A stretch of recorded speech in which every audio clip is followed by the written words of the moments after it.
So the Ottoman Empire, may Allah reward them, did an amazing job in establishing Islam. However, it wasn't just this. Many of us already know about this. We know that they conquered Constantinople. But as I said, there's much that we don't know. For example, many of us aren't aware of the time that Muhammad al-Fatih, rahimahullah, fought against Dracula. You've heard of Dracula before? When I say Dracula, you're probably thinking of a vampire. And you're saying, yeah, Musa. You're telling me that Muhammad al-Fatih fought a vampire? What's next? He fought Superman? No. Dracula was a real man. There was a real man named Dracula, and he ruled over the southern part of the country of what we call today Romania. Now, Muhammad al-Fatih, rahimahullah, as he began to advance into Eastern Europe, for example, Bosnia, Serbia, Hungary, all of these lands, the people of Wallachia, of southern Romania, they wanted to fight against the Ottomans. However, they were very weak, and so they had to make a peace deal with him. So as part of this peace deal, Muhammad al-Fatih, rahimahullah, he said to the ruler, he said, you have to send me 2 of your sons, and we will send them to Istanbul to be educated. So he sent his 2 sons. One was named Vlad, and one was named Radu.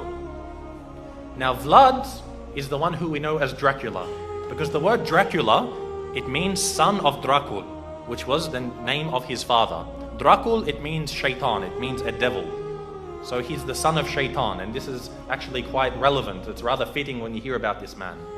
What happened was, they went to Constantinople, they studied about Islam, and his brother actually became Muslim. So the brother of Dracula, Radu, became a Muslim. He memorized the Quran, he studied so much, and even Dracula studied the Quran even though he wasn't a Muslim. He spoke Arabic, he spoke Persian, he spoke Turkish, and of course Romanian and other languages.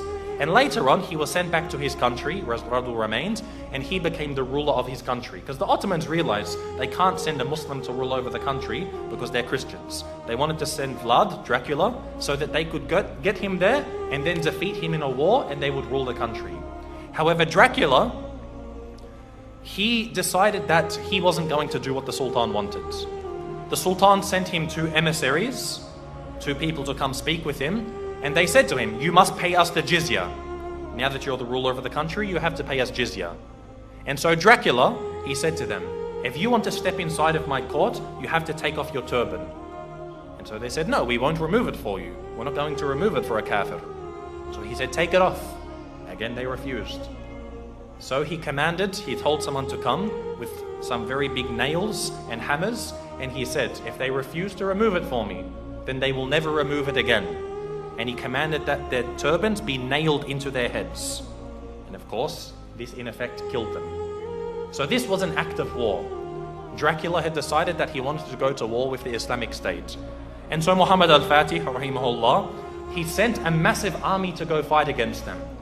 But Dracula, because of his tactics and the fact that he knew the Ottomans very well, he was able to defeat them on some occasions. Now what he did is what really makes him stand out as being an absolute devil. Dracula, what he did is when they would kill a person, or sometimes they wouldn't even kill them, they would capture them, he did something which is called impaling. Now if you haven't heard of impaling, it's a pretty gruesome thing to start to describe. What they would do is they would get a very, very big stick. They'd make it sharp at one end, they would insert it through your backsides, pass it through your body until it comes out of your mouth. They would impale them, they would pass this through their body. A lot of the time they would be alive as well. And this is how they would kill them. And then they would put this in the ground, then impale the next person, put him next to him. And the Ottoman army, when they went to go check on their troops, they found that on one of the very long roads leading to the capital of this area, they found 20,000 Muslims impaled along the sides of this road. Imagine this. And we suffer today. No doubt we suffer as Muslims today. But things like this, you can't really compare. 20,000 of them impaled.